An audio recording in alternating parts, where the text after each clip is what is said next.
are on a time crunch because our schedule or our tour is all behind us. So if you need any questions afterwards, just feel free to ask me or Jensen and we'll let you know. Alright, ladies and gentlemen, welcome to UNC Checkpoint 3. As you were told in your slide brief that once upon arriving here, you'd be surrounded on three sides by communist North Korea. At this time, I'm going to show you how. If you look directly to your right about 50 meters in the tree line, you'll see a black and yellow panel marker. As the tree line goes down, forming a 90-degree angle, the MDL goes out, making an abrupt left, continuing to the Sachon River, continuing west into the Han Estuary. You cannot see what I'm mainly talking about, but you might be able to just a little bit. As you look out to the far distance, you'll see a hill. You'll see what looks to be a J-shaped or a hook-shaped dirt road. That is the northern portion of the DMZ, and it's approximately 2,000 meters from where we stand now.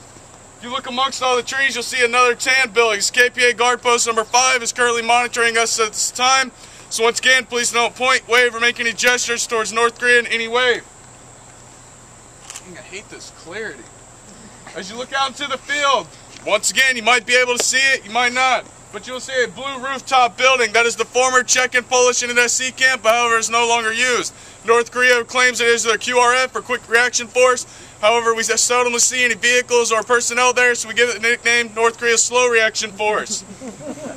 As you take this monument here, follow it straight out amongst the tree line there. Excuse me. You will see a pine grove. You'll see the top part of an A-frame shaped building. This is North Korea's People's Peace Museum. It is ironically named this for houses 2 of the acts that were used in the 1976 axe murder incident. As you look down to your front left here, you'll see a large grassy area. This is the focal point during the 1976 axe murder incident. As you see a blue checkpoint, that is UNC Checkpoint 4. That is no longer manned because everything seen from Checkpoint 4 can be easily seen here from Checkpoint 3.